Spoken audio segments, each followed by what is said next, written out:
Muy buenos días, bienvenidos al espacio Oda a la Joven Luz, que organiza la sección de literatura de la Asociación Hermanos Saiz, junto con Ediciones La Luz, sello de la HS en la provincia. Oda a la Joven Luz ha programado unas ediciones, digamos que especiales. Vamos a estar celebrando el verano de manera doble, o sea que tendremos 2 de estas peñas cada mes, con la intención prístina del espacio. Traer autores reconocidos, importantes, de talla mundial y también valiosos autores cubanos, traerlos a debate, mostrarlos a los jóvenes, incitar también la lectura de clásicos de todos los tiempos. Vamos a estar recorriendo en estos 2 meses de verano, en estas cuatro espacios que tendremos, la obra de Francis Scott Fitzgerald, la obra de Thomas Mann, de Ernesto Cardenal, para volver a su literatura, también a Antonio Machado. Era el otro autor que falta en este grupo que estaremos evocando en estos meses. Para comenzar, es un placer contar con tantos buenos amigos, amantes de la literatura, no solo anglosajona, no solo en lengua inglesa, que es el caso que nos ocupa hoy, sino autores, escritores, editores. En el caso de Manuel García Verdesia, también traductor y poeta, traductor de idioma inglés. Vamos a tomar como punto de partida, tomar como agradable excusa el centenario de la publicación en 1925 de El Gran Gatsby, una novela que está considerada entre las 100 más importantes del siglo y que alguno que otro autor la coloca al punto de disputarse el título de la gran novela americana. Tema complejo y polémico porque hay grandes novelas estadounidenses, grandes novelas americanas, pero El Gran Gatsby se coloca por derecho propio como la novela más importante o más conocida en la obra de Fitzgerald y uno de los testimonios epocales más trascendentales de lo que fue el momento de los años locos, de los años 20, el momento de posguerra, la era del jazz, y uno de los libros fundamentales de la llamada generación perdida. Esa generación que a la sombra o a la tutela de Gertrude Stein nucleó no solo a Fitzgerald, sino también a Ernest Hemingway o a John Dos Passos, por solo mencionar a los 3 grandes nombres más visibles, aunque muchos otros también lo integran dentro de la narrativa de la generación perdida norteamericana que tuvo a Nueva York y París como esos 2 ejes citadinos en que se iban moviendo. Pues nada, mi nombre es Serian Peña Pupo, pero los amigos que están también del otro lado de las redes sociales, y formalmente la bienvenida a María la Barona y a Manuel García Verdesia a este espacio. Manolo, justamente rompiendo un poco las normas de cortesía, porque quiero que la dama cierre el encuentro, quiero que nos des una introducción que sea al mismo tiempo, como decía, una incitación a la lectura, porque qué mejor beneficio de estos espacios, qué mejor provecho podemos sacar que hacernos releer o leer la obra de un autor como Francis Scott Fitzgerald. Así que a la obra de Fitzgerald y al Gran Gatsby abramos las puertas hoy con tus palabras, Manolo. Buenos días y como siempre digo, muchas gracias por llamarme para este panel. Hay que ser siempre agradecido y además creo que a veces nosotros mismos no nos damos cuenta que cuando nos invitan a un panel nos están dando la oportunidad de crecernos creativamente, porque hay que releer, al menos yo lo hago, leer, buscar, y eso siempre es un incentivo. A veces uno está en la rutina cotidiana esa y se olvida de otra cosa, o va cogiéndole, pero esto te impone cierta disciplina y es bueno que pase. Y en cuanto a preceder a Mariela, pues recordemos, como dice la Biblia, los últimos serán los primeros. Así que no hay ningún problema porque ella es mucho más inteligente que yo y eso lo verán. Bueno, realmente en la vida de la literatura sucede que hay libros que por alguna extraña situación se convierten no solo en libros, se convierten en mitos. Es algo como un objeto sagrado que todo el mundo, incluso los que no lo han leído, lo repiten, lo dicen, lo nombran con veneración. Y esta es una de las obras que se han convertido en mitos,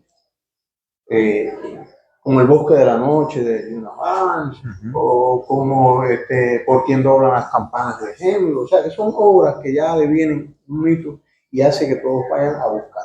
¿Y qué es lo que buscamos en ella? ¿Qué es lo que podemos encontrar?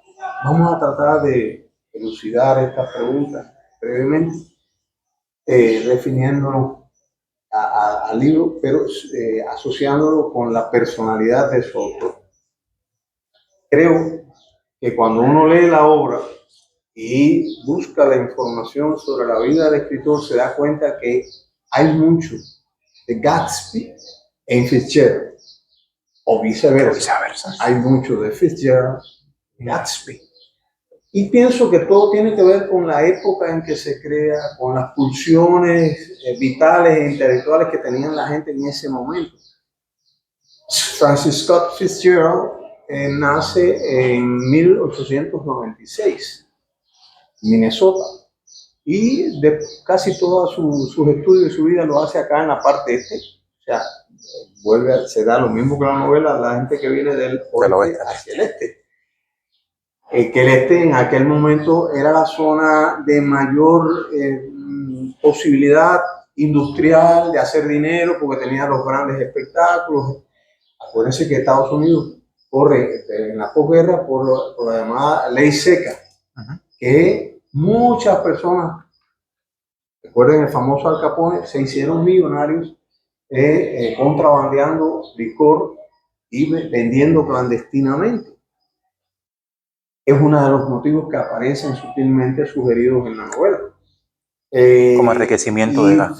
Fitzgerald, pues le decía, de una familia humilde, empieza a estudiar en colegios católicos en Buffalo, después pasa a la Universidad de Princeton, pero su vida un poco disoluta lo hace que no termine los estudios, se dedica a varias cosas, entre ellos a tener amigos, a escribir cuentos para distintas revistas, y empieza, ya a los 13 años estaba escribiendo cuentos para una revista, y esto lo hace que sea un personaje que está constantemente moviéndose entre la búsqueda de un trabajo y la posibilidad de escribir. Definitivamente es la escritura la que lo va a decir, un poco a estructurar como individuo. Se encuentra con amigos, conoce a Edmund Wilson, el gran crítico literario que se convierte en su amigo, y esto lo afirma, le propicia lecturas. Posteriormente se va a París. El París era una fiesta, como dice Hemingway, porque era el lugar donde se encontraban los más grandes escritores. Ahí estaba Beckett, estaba Eliot, estaba Hemingway. La gente iba a la Sylvia Beach, la librería de Sylvia Beach, y asistían a las tertulias de la muy afamada Gertrude Stein, que fue la que los llamó a todos la generación perdida, que se estaba tratando porque las angustias de la guerra, hay que decir que el propio Scott Fitzgerald, al igual que su personaje, estuvo asignado como soldado, pero en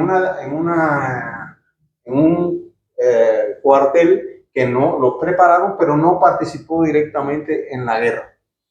Y entonces esta generación es la generación de la gente que está buscando hacerse un lugar, de tener dinero, de las modas elegantes, de las grandes fiestas, de toda esa fantasía que se le llamó la jazz era, o sea, la época del jazz, que era la música que estaba en ese momento atrayendo a las multitudes, y que era una síntesis, porque esto también hay que decir, que uno se pone a buscar, se da cuenta que el jazz es una síntesis cultural de los Estados Unidos, porque es la la fusión de los elementos afroamericanos que habían venido atraídos por la esclavitud básicamente al sur de los Estados Unidos, y toda la música esa original de Inglaterra y de Irlanda, que derivó en country music,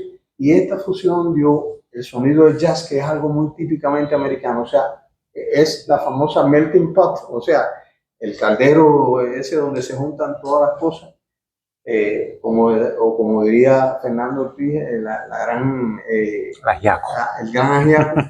Y estos personajes se van a caracterizar. Él vuelve a Estados Unidos después de conocer a Hemingway y a los personajes estos, de escribir cuentos para revistas. Va a trabajar un tiempo en Hollywood, escribió varios guiones para Hollywood, y muchos de ellos eran guiones donde él se burlaba de sí mismo, de su intensidad de búsqueda, de sus tropiezos, porque siempre andaba entre el dinero y la miseria. Porque, en primer lugar, él conoció a Zelda Seger, que luego devino su esposa. Es un poco, también se refleja un poco ahí en la novela, porque él la trata de conquistar, pero como andaba de pobretón, no llegan a consumar el noviazgo. Luego él vuelve y sigue ya trabajando, por fin publica, y con las publicaciones obtiene cierta solvencia y se vuelve, y por fin se casan. Pero que a la larga esto también le convirtió en un problema, porque además de que empezó a beber duramente, Fitzgerald, Zelda tenía problemas neurológicos, y esto siempre estaba enfermo, y esto le causaba grandes gastos a Fitzgerald. Y lo atormentaba, sí, lógico. Y además él tenía las búsquedas que tenía son siempre. Y finalmente, por eso es que fíjense que él es un hombre que toda su fama que le llevó bastante temprano, porque él no es de 44 años, una vida muy joven, inferior a cualquiera de nosotros. Pero ya en el 25, él con el Gran Gatsby ya obtiene que tuvo inmediatamente. Si bien al principio se la habían rechazado, pero bueno, la perfiló y logró publicarla, y causó un gran atractivo, y siguió trabajando y publicó otras novelas como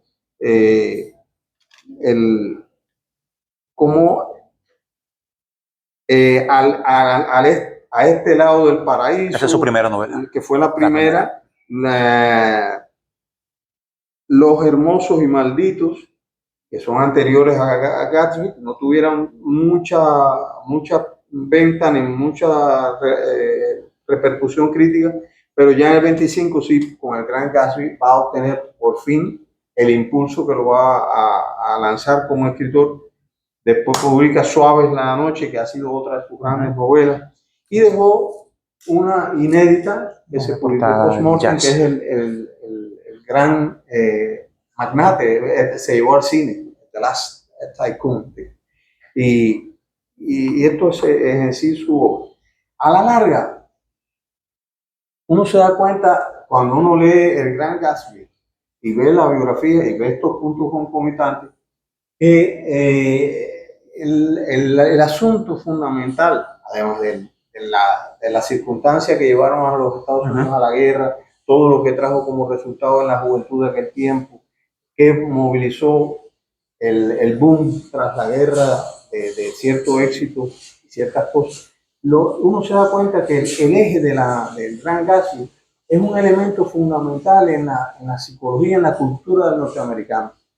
Es el self-made man, el hombre que se autorrealiza. No es casual que los americanos son los que han originado todo esto de los libros de autoayuda, porque ellos creen mucho en el yo, en el autoyo. Y recordemos que el epíteto más grande de una persona en Estados Unidos es winner, igual que loser es terrible, que te digan tú eres un loser, pero el winner es que tú eres una persona que te realiza, que lograste las cosas. Y esto es lo que yo pienso que se ve tanto en la vida de Fitzgerald, su intensa búsqueda por hacerse escritor, alcanzar un lugar definitivo, vender su obra y tener un nombre relevante que entre todos los demás que lo rodean, y lo que se va a notar en Jay Gatsby. ¿De qué va la novela de Jay Gatsby? Pues es más o menos es esto. Hay un personaje que es el que lo narra, Nick Carraway, que es otro joven que sin muchos recursos económicos está buscando su lugar en la sociedad. Un vendedor de bonos. Y consigue una casa, y esta casa está cerca de la gran mansión, una mansión fabulosa que siempre está hiperiluminada frente al mar, con piscinas, jardines, y donde vive un hombre solo. Pero ese hombre solo que Nick no conoce, él lo ve y le da, tiene el deseo de conocerlo, ver el misterio que envuelve a aquel hombre, porque el hombre tiene una gran fama, porque todos los fines de semana da unas enormes fiestas, y donde va todo el mundo. Y lo más curioso, como reconoce el mismo Nick en algún momento, que la mayoría de la gente que va no van invitadas, son gente que van, porque él le deja abrir la puerta a todo el mundo. Y entonces los fines de semana, lo describo muy bien, como ya el lunes empezaban a venir gente a botar todas las cosas desechables que habían quedado, la basura, etc., a limpiar, y entonces empezaban a volver a llegar camiones con líquidos y frutas, etcétera, para preparar la próxima bacanal, ¿no? Y en esta, pues, surge la curiosidad de Nick por conocer a aquel personaje del cual casi nadie sabe nada.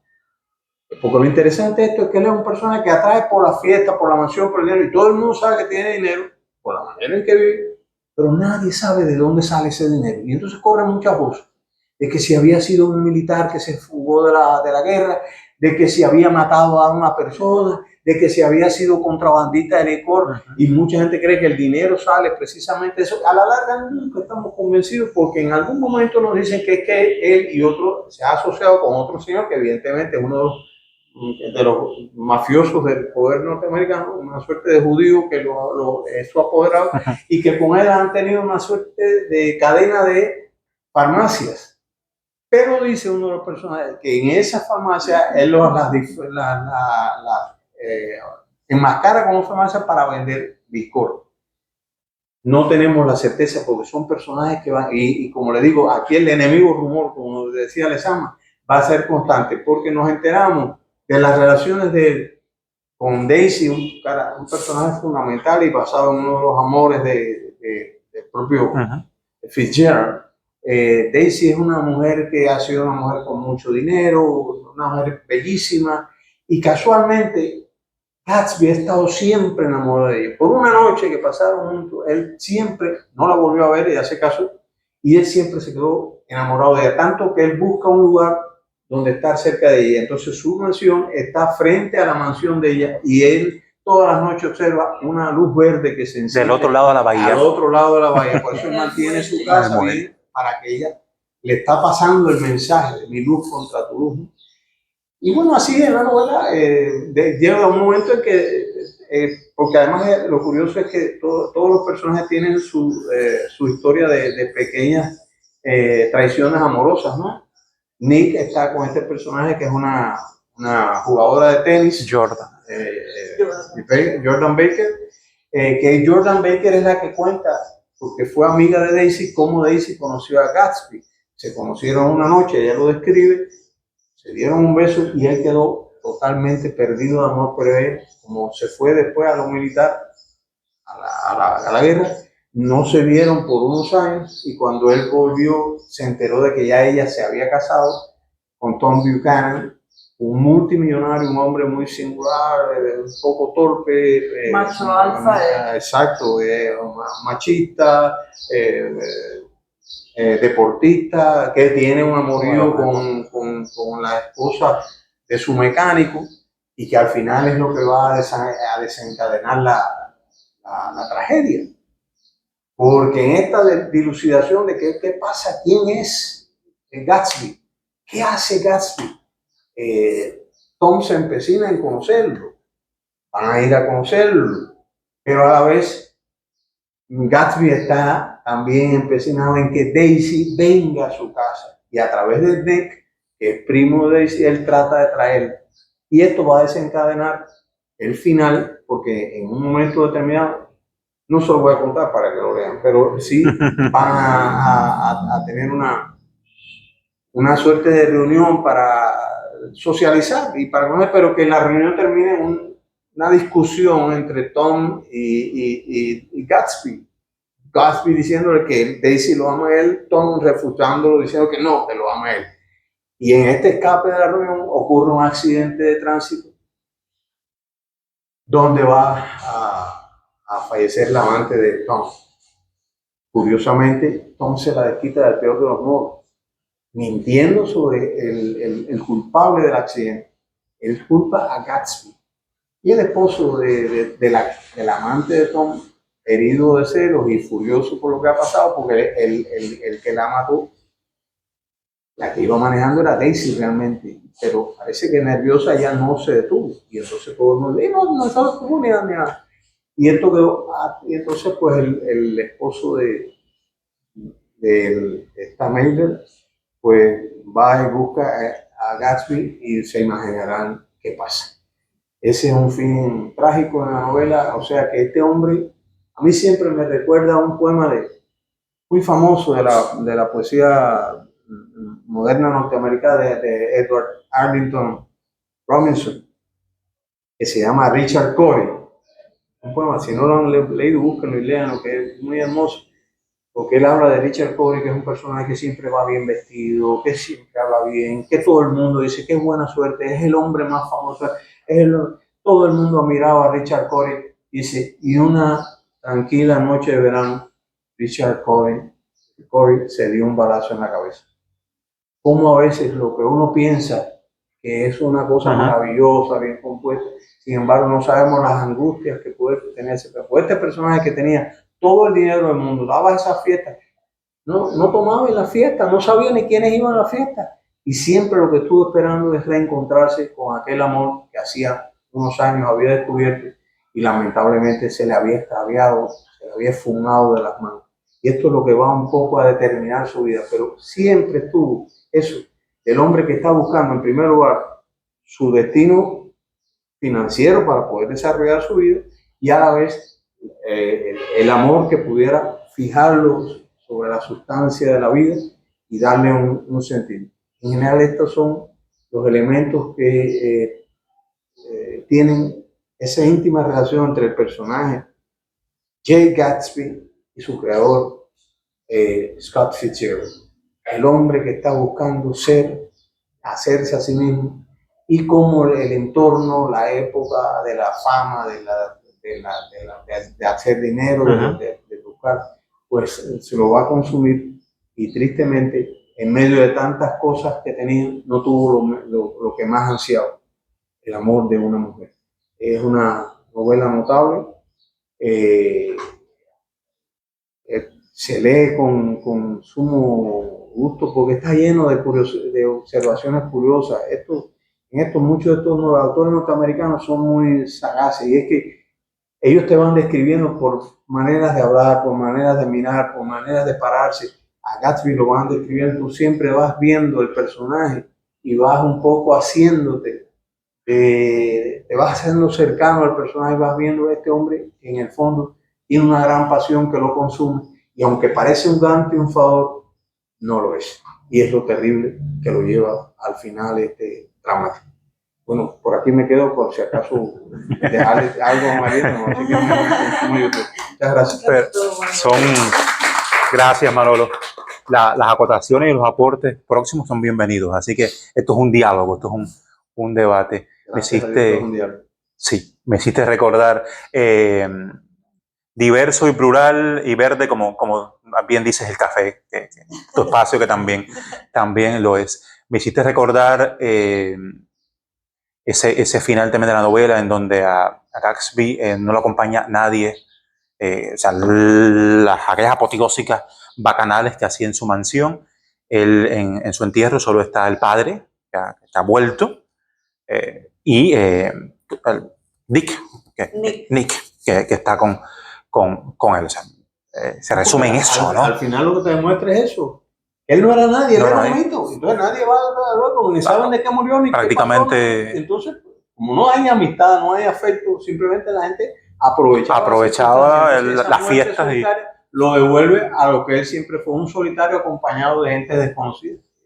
un poco, muchos críticos han visto como una alusión al sueño americano, ¿no? A esta idea del sueño americano, de buscar esos objetivos, de formarse desde cero, porque él es un self-made man, hombre que es un hombre que viene de la guerra, que incluso que es muy pobre.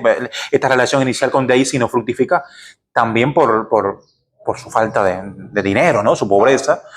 En contrario, ella se casa con un hombre que la sorprende, que llega, que en algún momento dice que alquila todo un piso de un hotel, que viene con criados y que la maravilla, ¿no?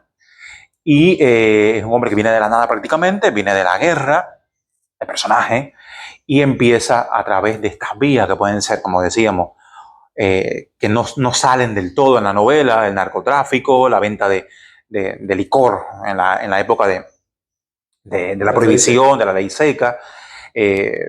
Por ahí estaba la fortuna de Gatsby. Y fortuna que al final poco le quedaba, como a muchas, porque en el 29 vendría el gran cracks del 29 que va a diluir todas estas grandes fortunas y va también a diluir esta época de los años felices, los años 20, los años del jazz. María la Querida, son más que memorables los personajes del gran Gatsby. No solo Gatsby, que ha sido llevado al cine más de una vez, Leonardo DiCaprio hace un poquito, y en el 74, si la memoria no me falla, Robert Redford hizo uno de los paradigmáticos Gatsby, porque ya la novela había tenido una primera versión silente, de la cual no se conservan copias, lamentablemente, y tuvo una en los años 40 de muy poco éxito, pero el primer Gatsby reconocido para darle rostro a estos personajes que cada uno se imagina como desea, fue el rostro de Robert Redford. Y un poco más acá recordamos el de Leonardo DiCaprio.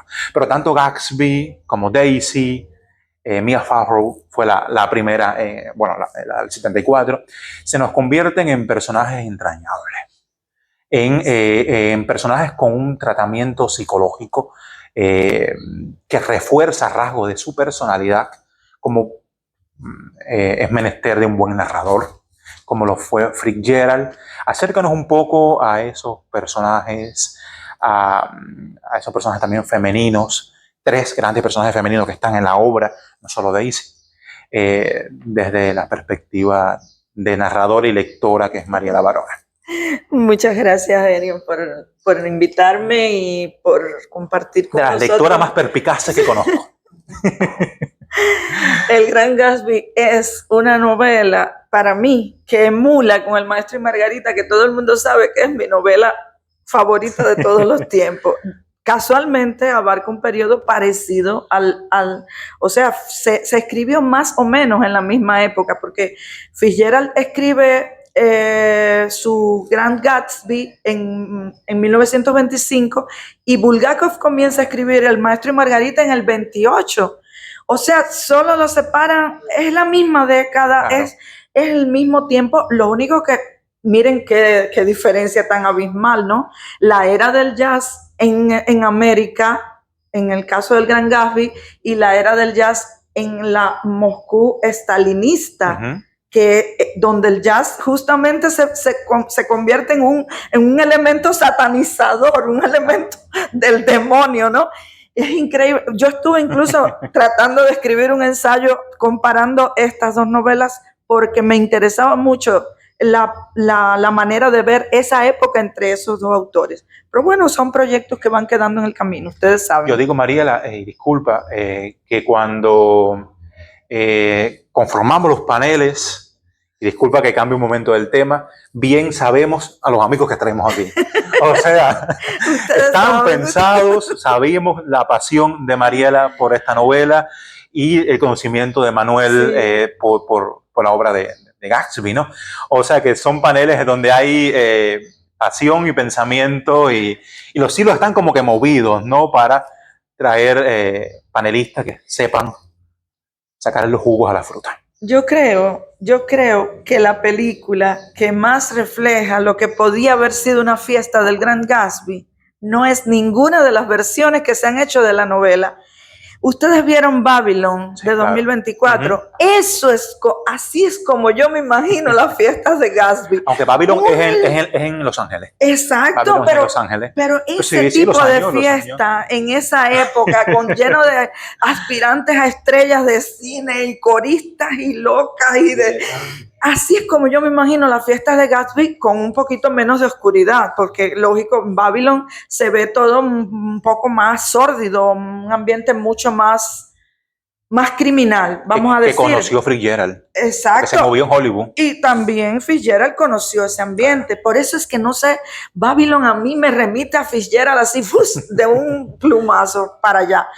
Y de todos modos, a mí lo que me enternece de esta novela es porque es una historia de amor monumental, señores. Al final, esa búsqueda de la riqueza a toda costa y esa búsqueda del poder a toda costa, lo que hay detrás de eso es el amor más desesperado. El amor más desesperado del mundo. O sea, Gatsby está dando fiestas multitudinarias, casi de mal gusto, de tan exageradas, de tan exuberantes, solo con la esperanza de que la fama de esas fiestas atraiga un día al amor de su vida a su casa y que llegue allí a una fiesta suya.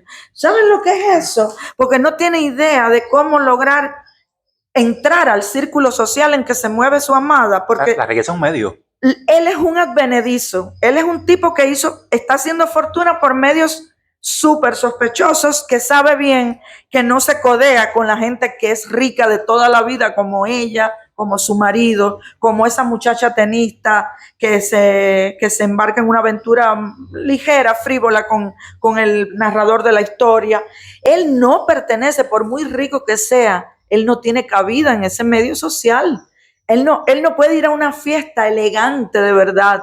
Él no puede ir a un lugar donde vaya Daisy con su esposo y acercarse y presentarse y brillar en ese lugar. No puede. Entonces su única esperanza es encontrar quién traiga a Daisy un día a una de sus fiestas para él volver a conversar con ella, para recordarle su amor.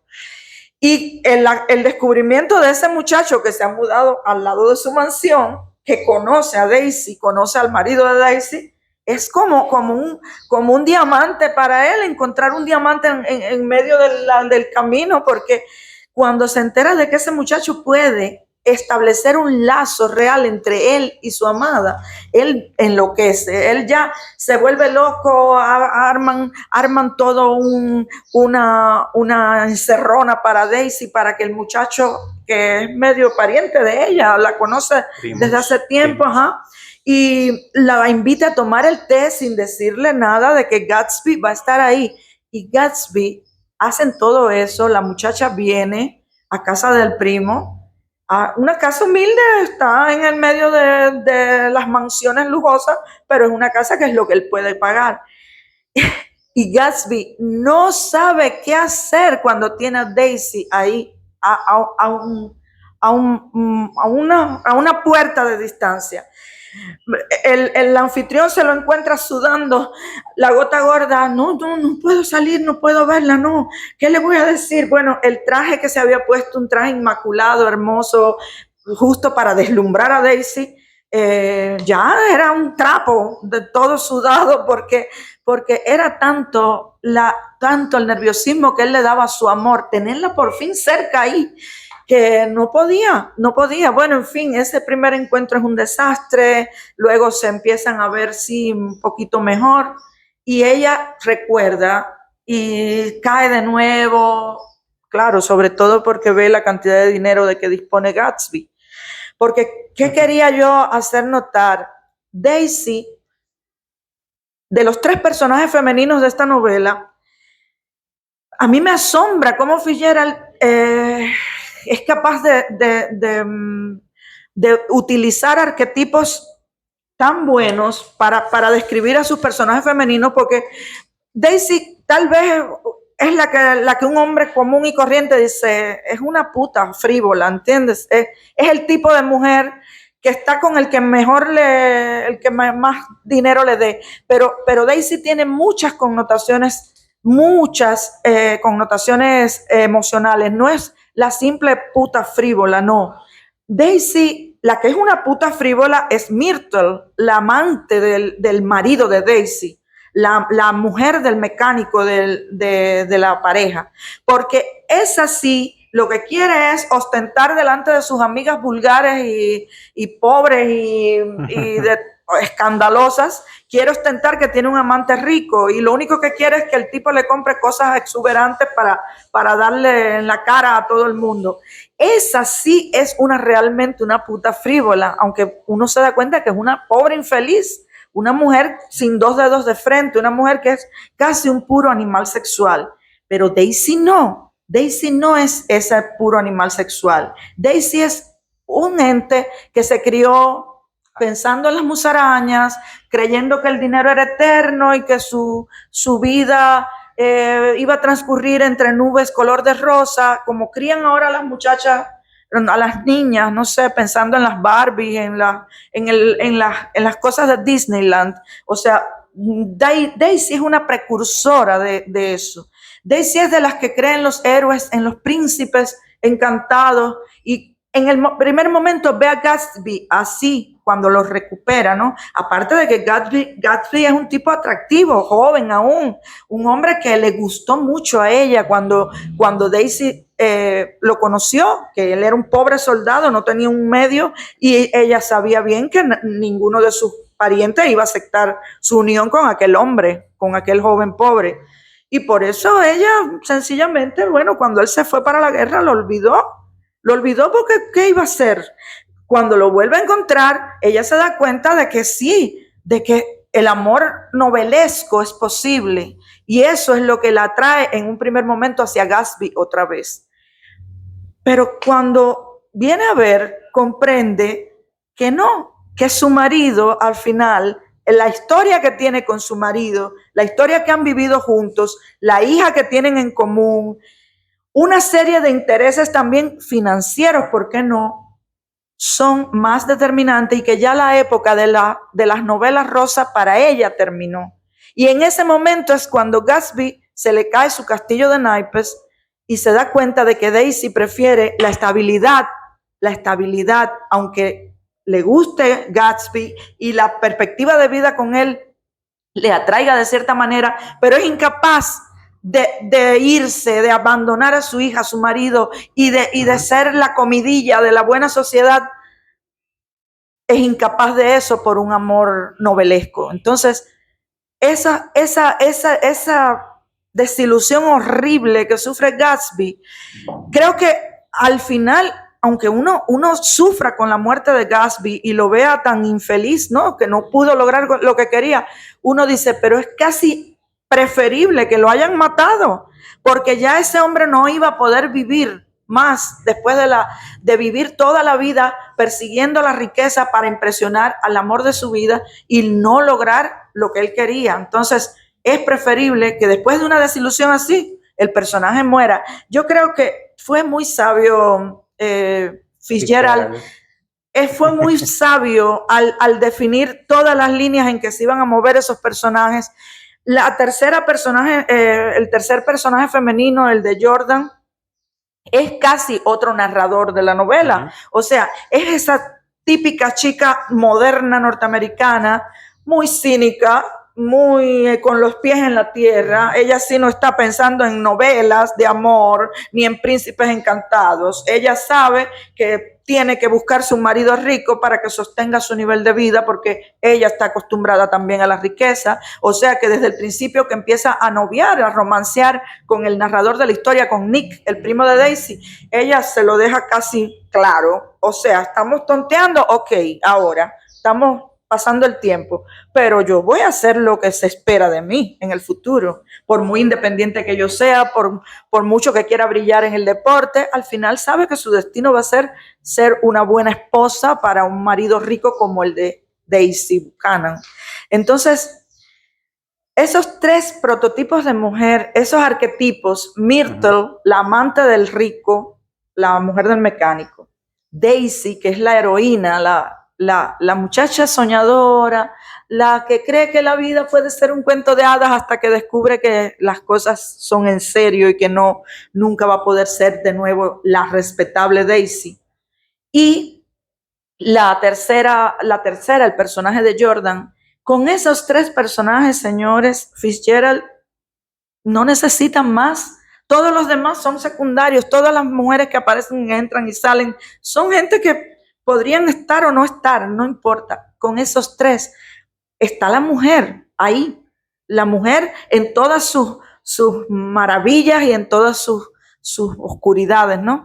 Y entonces con los hombres, por favor, ya Manuel lo decía, Gatsby es un alter ego de Fitzgerald. Es ese hombre que por Zelda, por su mujer, por la Daisy suya, hizo locuras, se empeñaba cosas, luego no sabía cómo desempeñarlas, se iba a jugar y luego no sabía cómo recuperar el dinero, todo para que su mujer, que le gustaba el lujo, que le gustaba la riqueza, como a Daisy, la de la novela, estuviera contenta.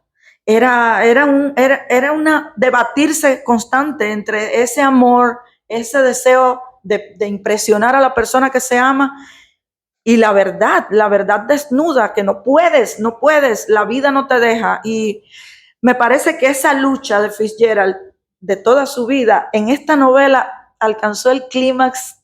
Es extraordinario y creo que así de extraordinario son sus personajes.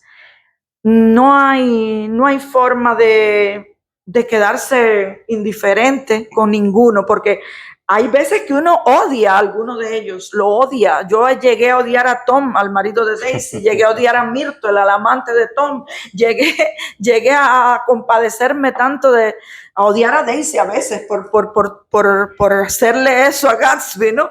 Y a Gatsby lo tengo, es como que quisiera cunarlo, mecerlo, consolarlo, ¿no?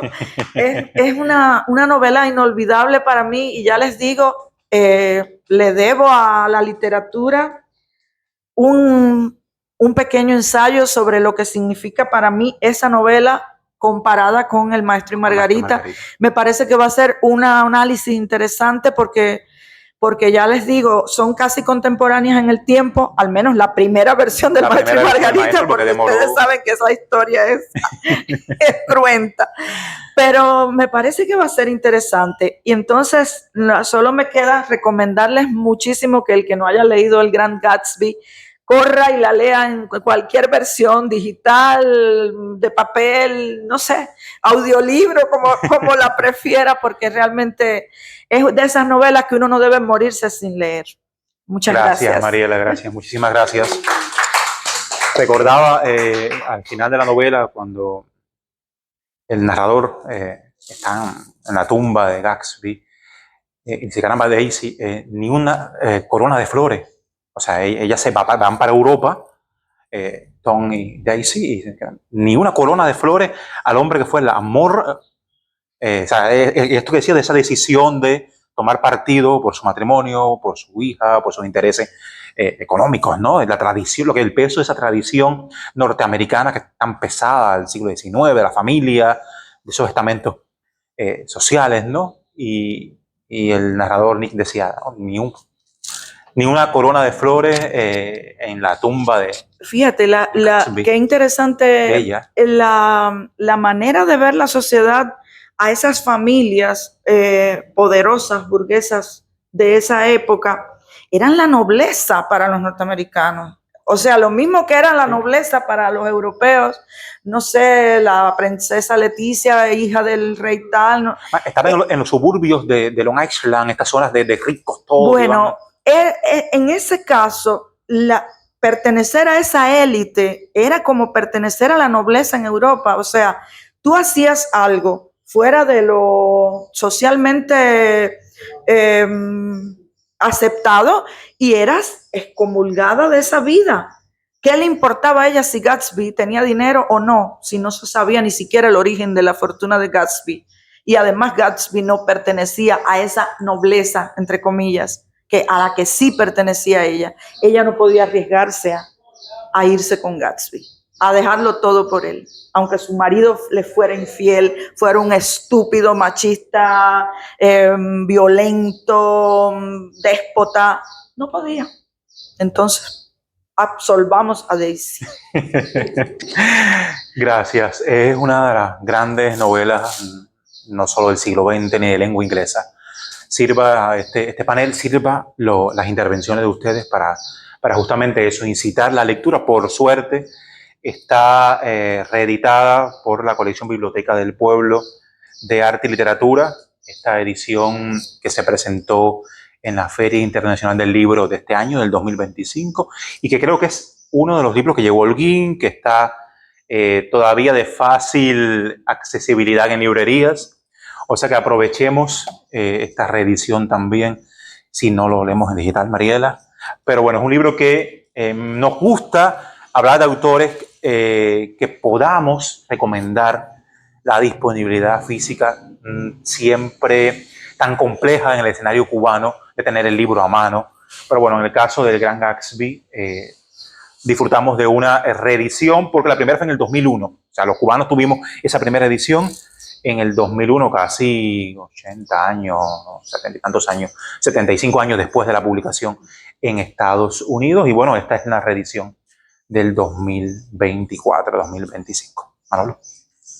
No, solo para resumir una cosa que Sí. creo que es importante, porque me parece que lo que se vive en el Gran Gatsby, de cierta manera lo estamos transitando nosotros con la emergencia de los nuevos ricos en Cuba, que están deslumbrados por el dinero, tener carros, ir a los lugares donde se gasta dinero, exhibir como esta plaza que tenemos aquí al lado y esas cosas. Y pienso que indirectamente Scott Fitzgerald nos está haciendo pensar sobre los valores vacíos de la vida, que son simplemente burbujas de colores, como las modas de las famosas flappers, los vestidos, las grandes, porque son fiestas donde nadie se conoce, la gente va por estar en la fiesta. Y sin embargo, los verdaderos valores, que son los valores del conocimiento de la persona, de su humildad, porque hasta el gesto final de Gatsby, que va en el auto, pero no va manejando, y él hace que la culpa, asume una culpa. Asumir la culpa. Eso es, los verdaderos valores, que son los del sentimiento, que prueba de amor, ¿no? Lo del amor, que prueba de amor. Y entonces quedan de alguna manera ocultos y ninguneados por la facilidad del éxito, el juntarme con la gente que tiene un nombre, el tener dinero, el estar en la fiesta. No importa si lo disfrutaron o no, pero ir a la fiesta de Gaby era una categoría social. Entonces, es eso que también lo estamos pasando nosotros. Me imagino que para mucha gente venir y sentarse aquí en la Marqueta, que te vean con una copa de cerveza que es carísima, mucha gente lo ve como un estatus. Y esto es lo que pasa aquí también, es la contraposición entre los valores materiales y los valores estrictamente humanos, que, como ha dicho Mariela, son los que privan en esta hermosa relación. Creo que todavía la novela tiene mucho que dar. Muchas gracias, disculpen. Gracias a ustedes. Muchísimas gracias a los dos. Muchísimas gracias al público que nos acompaña. Muchísimas gracias también a los amigos que nos estarán viendo en el canal de YouTube y en las redes sociales de Ediciones La Luz.